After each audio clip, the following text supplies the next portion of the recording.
Crossroads. I'm your host, Joshua Philipp. Today we have with us Dr. Everett Piper. Thank you for being here. Honored. He's a writer and speaker, and he's here to talk to us about the, sliding scale in the world between freedom and fences, as he describes it. So tell us briefly about this concept. What are you getting at with it? Well, I think let's go back to G.K. Chesterton. I believe he said this. I'm a big fan of Chesterton. I think this was orthodoxy. You may correct me on this, but one of the things that Chesterton, who was brilliant in so many ways, said was, when you get rid of the big laws of God, you don't get liberty, but rather thousands upon thousands of little laws that rush in to fill the vacuum. He also once painted an analogy as he was speaking to a group that he said, let's suppose that this community, this town, this village wants to build the grandest playground ever, the best playground in the world. It's got all the bells and all the fields and all the whistles, all the toys for your children to enjoy. If you want your children to be free to enjoy that playground, you better build a fence. Because if you don't, one of two things is going to happen. Either you will police them because you're going to tell them, don't go there, don't go out to the edges, and you will scare them and they will cower in the center of the playground not knowing what to do, or they will run out into the highway and get killed. So if you want your children to be free, build a fence. If you want liberty, honor the big laws. And as I've said before, one of the ironies of our time is we refuse to live by the 10 simple laws that the Judeo-Christian tradition gives us. 10 commandments, that's it. And Jesus narrowed it down to 2. So we refuse to live by 10 or 2 laws. And what do we see as the result? Government imposing thousands upon thousands, reams upon reams of little laws upon us, down to the point where we're actually being told today what pronouns to use and how to use the bathroom. What kind of joke is that with regard to human liberty and freedom? It makes no sense. So if you want freedom, you have to honor the paradox of discipline and freedom, liberty and law, freedom and fences. It's interesting. So just going back to G.K. Chesterton, he was an interesting individual in that he kind of saw this new wave of tyranny as it was arising, whether it was fascism, Nazism, Bolshevism, big business. And he was an interesting, I guess you could say, conservative or classical conservative from that point, because he was against monopoly and these types of things just as much as he was any other form of tyranny, as he observed it. In his first article in GK's Weekly, he had a very interesting take on this. And he kind of started it as a weekly magazine or newspaper to explain to the world why they should understand this new wave of tyranny that was starting to sweep the world. And there's one interesting quote in there that I always liked. He said something like, the old authorities, the old world, there were things, they were systems where every man was a king. He explained democracy as a system of kings. Everyone was responsible for their own little kingdom. And people could choose how they lived their lives as they saw it. And of course, there was tyranny, but it was a tyranny that people could recognize and normally opposed. He said the new rebel, the new person he was pushing for violent revolution or whatever, was not like the old revolutionary who sought to overthrow tyranny in the world and overthrow the rule of kings like the Americans did. What they were revolting against was a tyranny of the normal. And he said it was, while the old authority had trust in the average person to make small decisions, this new authority utterly distrusts the common man. And that basic distrust that people are too stupid, and so a higher authority in the government needs to dictate their minute decisions in life. I think that touches down to what you're saying in terms of how we saw this develop. That it really is. They want to dictate everything from your basic thoughts to how you use the bathroom. The law has extended from, I'd say the old system, which gave you a lot of leeway. In ancient China, for example, there's no law below the county level, or no government below the county level for the most part, to this new system where it stretches down into every household. And I think this is an interesting point you're getting on too, that between freedom and fences, as you describe it, because we can talk about freedom and socialism, which is kind of what I talk about on this show a lot. But getting into the deeper ideology of that there might be a sliding scale between personal accountability and personal responsibility and an overarching system that needs to maintain that through force. Whether that scale is sliding or whether it's absolute, we could debate. But the fact is there has to be a scale. There has to be a standard. And it's going to be a self-evident, to use American constitutional language, self-evident true seminal document language, self-evident truths that are known by all. Not created by government, but endowed by a creator.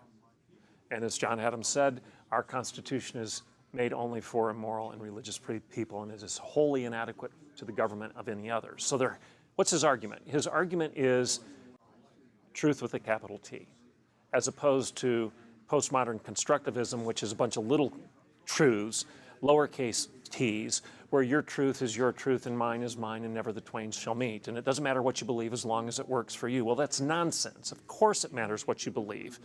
Because if you believe as Pol Pot or Mao or Robespierre or Chavez or Hitler or Mussolini, if you believe as the despots of history, I care about what you believe, because that didn't work very well for human freedom.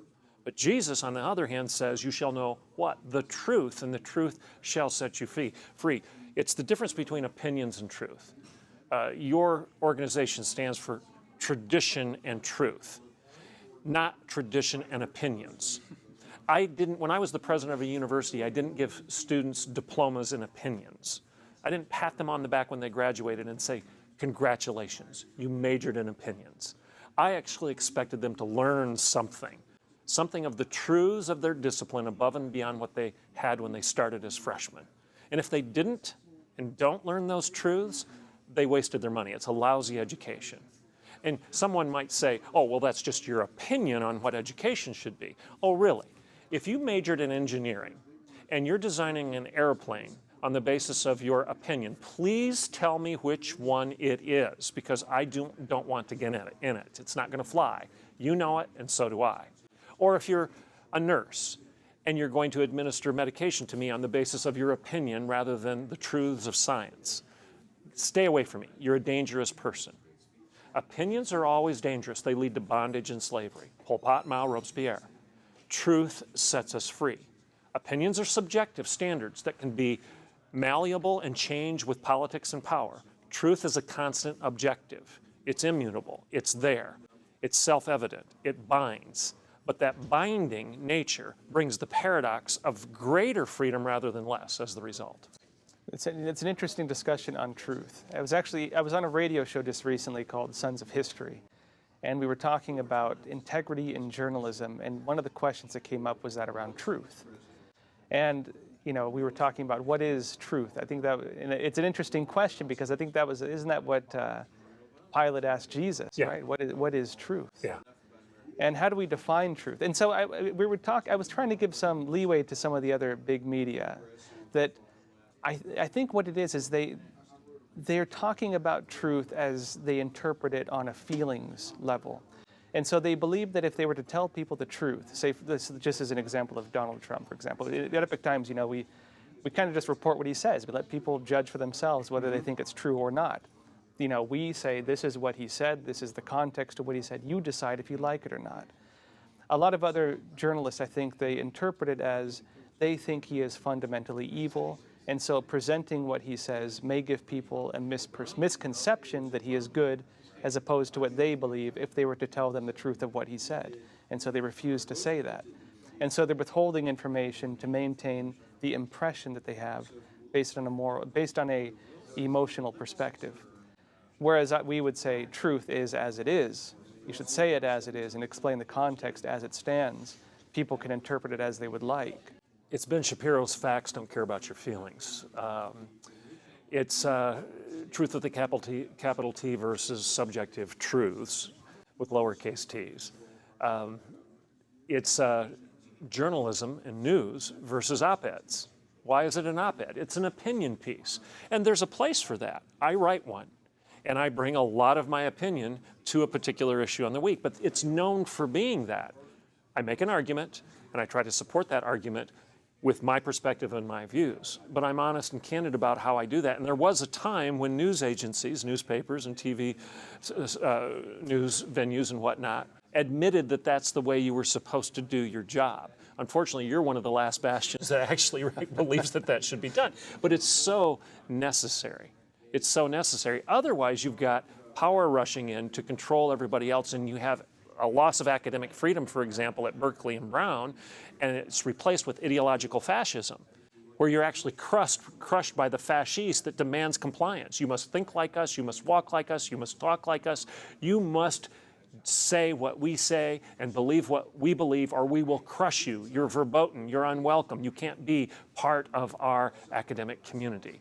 That is such a sad commentary on the ivory tower. And Berkeley fancies itself as the birthplace of free speech, but yet they won't allow Ben Shapiro the freedom to express his views on their campus. It's the irony of hearing these people say, I can't tolerate your intolerance, or I hate you hateful people, or I'm sure that nothing is sure, and I know that nothing can be known, and I'm absolutely sure that nothing is sure. And you know what? It's true that nothing is true. It is duplicity at every turn. They're sawing off the rhetorical branch upon which they sit. It's coming crashing down, and they seem to be clueless that they can't live by their own standards. They can't. Otherwise, they wouldn't care what Donald Trump says. Who cares if he's lying, because there is no truth to judge that lie? But they're obviously incredulous that he wouldn't tell the truth. So they've proven that they actually do believe there must be one. Well, it can't be defined by them. It has to be defined by something, someone, some standard bigger and better than you and me and them. That's why I really ground my pursuit of truth in what C.S. Lewis said. There has to be a measuring rod outside of those things being measured, or we can do no measuring. Self-evident truths endowed to us by somebody bigger than government. And getting back to the Declaration of Independence, as we mentioned earlier, it was that was the basis, right? That, you know, man is created by man is, what should we say? There are inalienable rights, and these are granted to us by our Creator. They are among them are life, liberty, and the pursuit of happiness, and that government is instituted among men to defend and uphold those rights. And if it no longer upholds and defends those rights, then it should be overthrown. In other words, there is a power higher than government, and the laws in this world are above government. That is such a profound concept, because it does create a standard of law and natural right that cannot be changed by government, that government is beholden to those laws. Freedom can't be changed by government. What is the etymology of the word government? To govern. What does govern mean? To control, to restrict, to slow down, to put in its place and let it go no further. So why would we believe that giving government more control and power over our lives is going to result in greater human freedom? It will result in the exact opposite. We fight against that because we don't understand the paradox of discipline and freedom, liberty and law.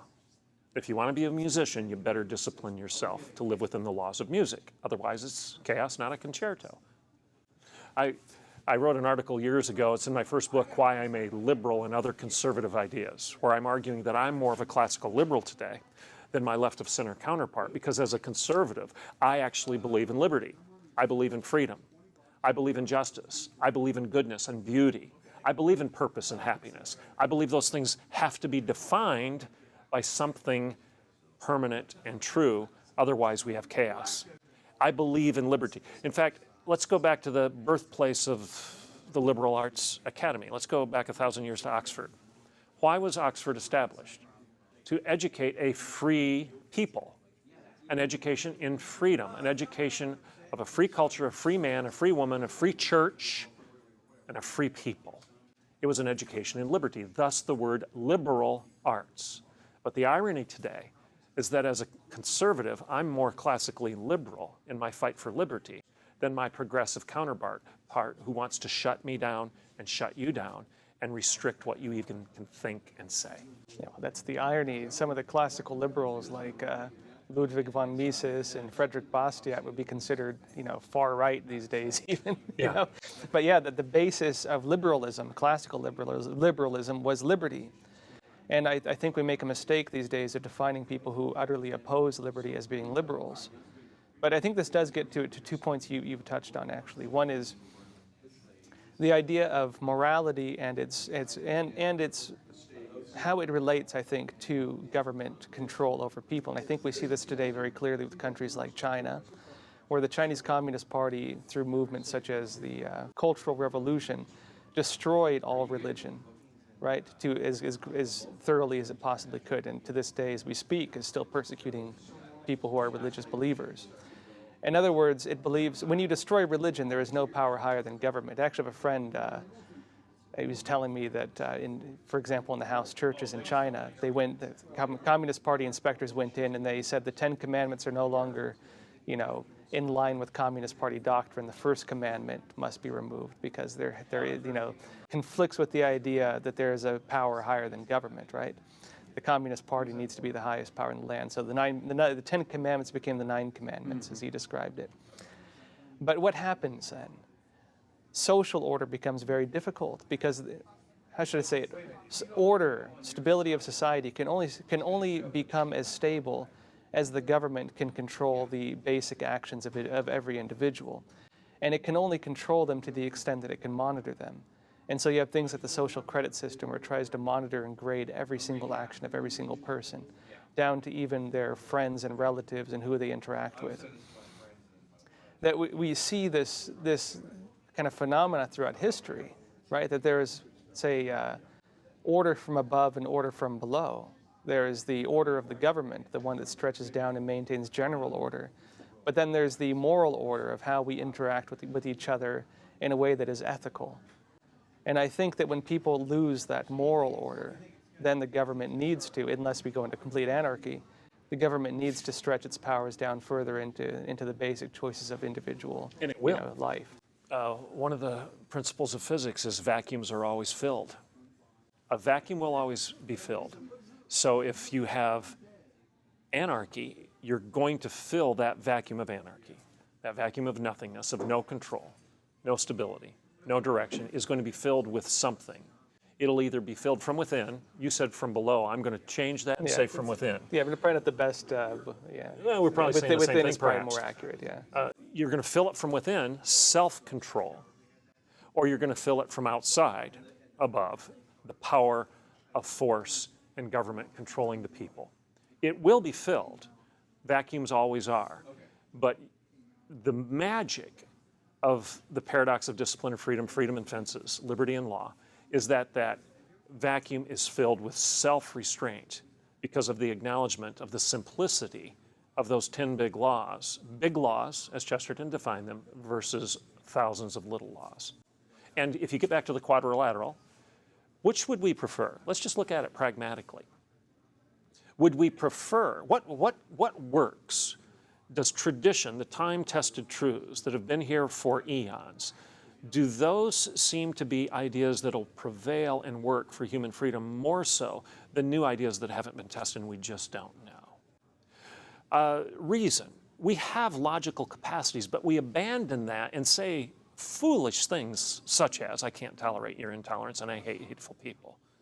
We have rational capacities. We should use them and challenge those who don't. And in experience, how's it working for you?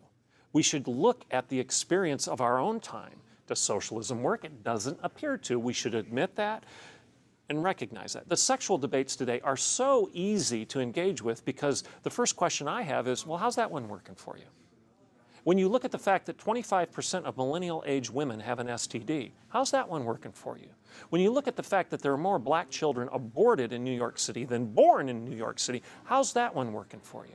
When you look at the eugenics of Planned Parenthood and the history that they have in trying to exterminate inferior peoples, how's that one working for you? When you look at Mao and Pol Pot and China, and when you look at Russia and the Soviet Union, when you look at all these broken systems, it's so easy for a classical liberal that's honest enough to recognize that there are certain ideas that should be conserved and not abandoned to just say, how's that one working for you? Play the Dr. Phil card. How's it working for you? And then at the end of the day, I believe that a good exchange of ideas should not rest on your power or mine. Because I don't care about your power, and you shouldn't care about my power. Because if that's what an argument digresses to, if that's what a debate is actually resting on, then it's going to end up very unsatisfactory for about 50% of the people. We should recognize that there has to be a trump card. And what the magic of our seminal documents is, the birth of our nation, the Declaration of Independence and the Constitution transpiring from that, is that we believe that there are certain self-evident truths that are endowed and known. Lewis calls it the Tao. Others call it natural law. Today we call it common sense, sense that is common. We need to recognize that there's a glue, a cult, if you will, that binds culture together. And without that, we have chaos. And that vacuum will be filled. Great. So where can people find more about your work? My website is dreverettpiper.com. That's dreverettpiper.com. And you can follow me on Twitter. That's Dr. Everett Piper. You can get my book on Amazon.com or any other bookstores, and that's Not a Daycare. Not a Daycare. Great. Real pleasure having you on the show. Blessings. Thank you. Everyone, please remember to like and subscribe. See you next time.